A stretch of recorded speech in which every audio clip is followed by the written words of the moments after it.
Well, we start off first thing in the mornings. We come in, we sort of everyone gets settled, sit down. We'll have a little session with the DIG, sort of like a little meditation session.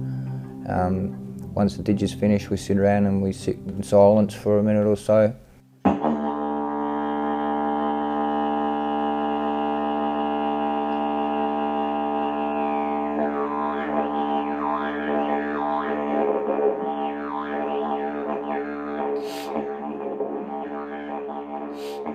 Healing Circle has been like my new family. I've come here to get help because I didn't have family to really fall back on.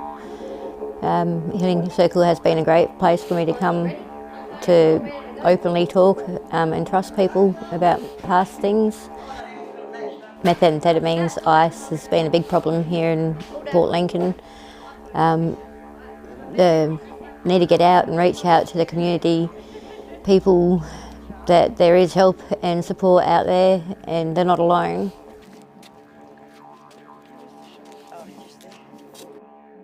There's always an underlying factor as well. You're trying to cover something up as well. Like, there's always underlying problems that you're trying to make yourself feel better about. Meth you used to be able to use every day, go to work and control everything. You use ice a couple of times and it's just so much stronger. You cannot hold a family, you can't hold a job. You started feeling like you're invincible to people.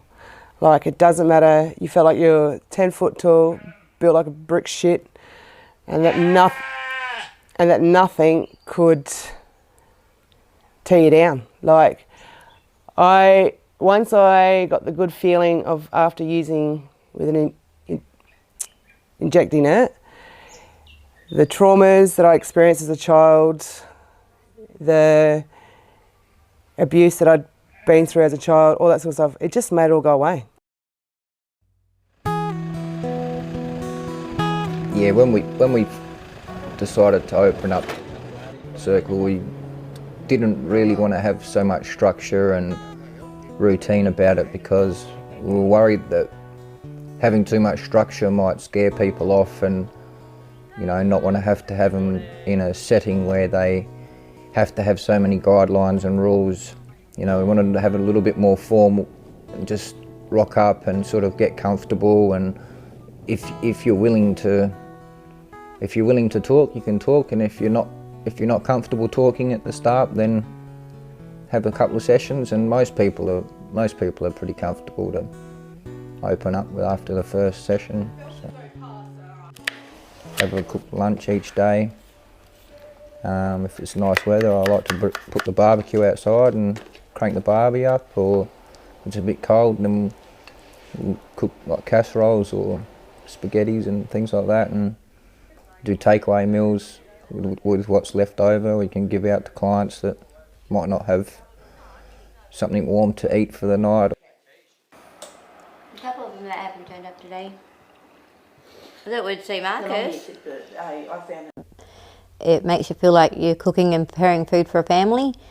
So that's why I always call this a home. We all come together as a family and support each other. We make meals, we get out in the art room, we do our painting, I learnt how to do origami butterflies here for my mum's funeral.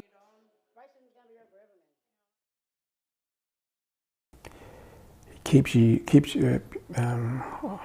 high, so yeah, I find it very hard to sleep. I find it very hard to keep still and overthink and just, well, sometimes I'm not only thinking one thing, I'll probably be thinking 5 or 10 things at once.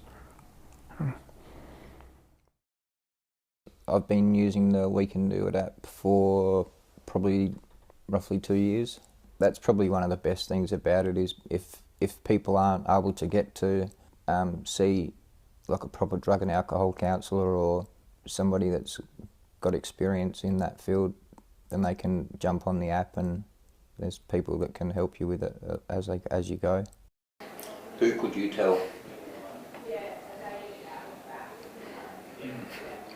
someone I could trust, or someone that I trust.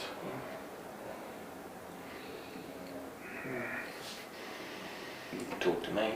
Using the We Can Do It app with Kenny was pretty good because I've already used it, so it was good to be able to sit and watch somebody do it, and if they had any trouble they could ask me what to do, and working through it with somebody else was good too because I could see how they dealt with it as it come up, you know, if it was straightforward for them.